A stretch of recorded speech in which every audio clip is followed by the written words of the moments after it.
How y'all doing?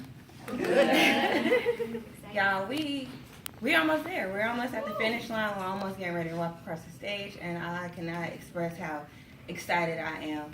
This has been a long fought journey, and through it, I know we've had our battles of bumps and bruises, tears, even bloodshed, and maybe even some thoughts of giving up and throwing in the towel. But we're all here, we're all making it and doing the dang thing. And throughout that battle, it has definitely not been without its rewards. I think that me personally, I definitely have grown. I can see it in myself, I can hear it in myself, and I can see it and hear it in all of you guys. So we have definitely learned strength and resilience, and I cannot forget about the critical thinking skills. So this poem I actually wrote at the beginning of our first year. I knew coming into graduate school it was going to be hard, it was going to be difficult, but when I got into the thick of it, I was just like, what the heck have I gotten myself into? But I'm so grateful to be on this journey and to be on this journey with such a supportive cohort and also faculty and professors.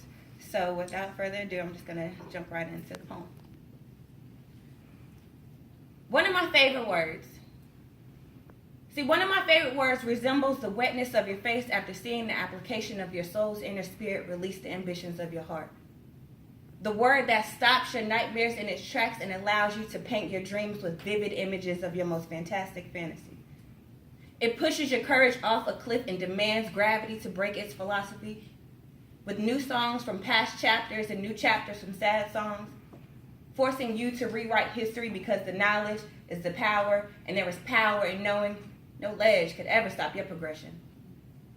See, my heart knows its favorite song, so it beats to the beat of can't, won't, shouldn't, and don't. You see, because these are the lyrics that create the rhythm that moves my feet.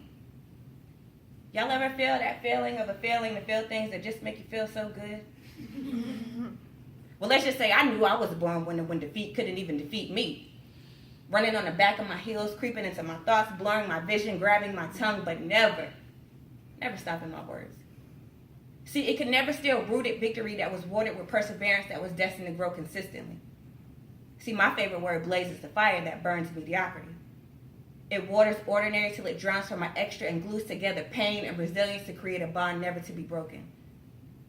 So I redecorated my mind with the things that remind me of my favorite word, like Martin's dreams, or Barack's change, Gandhi's peace, cancer's cure, our freedom, their education all sent me on my quest to personify my favorite word. So by now I'm guessing, that y'all guessing, well, what is this favorite word of mine? Well, can I break it down just a little bit more?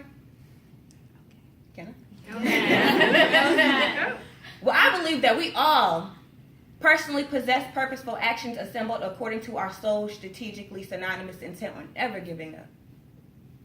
The word never feeds this word I hold in such high regard. It saved me from my worries, doubts, insecurities, and failures. It slapped me across my face and punched me in my gut, and I was grateful. Became my new best friend. Come to think of it, I had known her for quite some time, but was blind to her presence until I realized mine.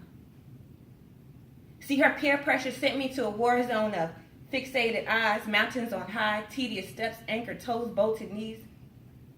At least those are the tricks my mind started playing on me. Quicksand traps, circles, converted to laps, expecting me to find a treasure without the map. But God. Funny thing is, I prayed for all this to happen. Because in praying for success, He gave me deep rivers to cross, deserts to grow harvest, blizzards to remain still, quakes that couldn't shake my undying, relentless desire to change the world. It is said that you only need a mustard seed of faith.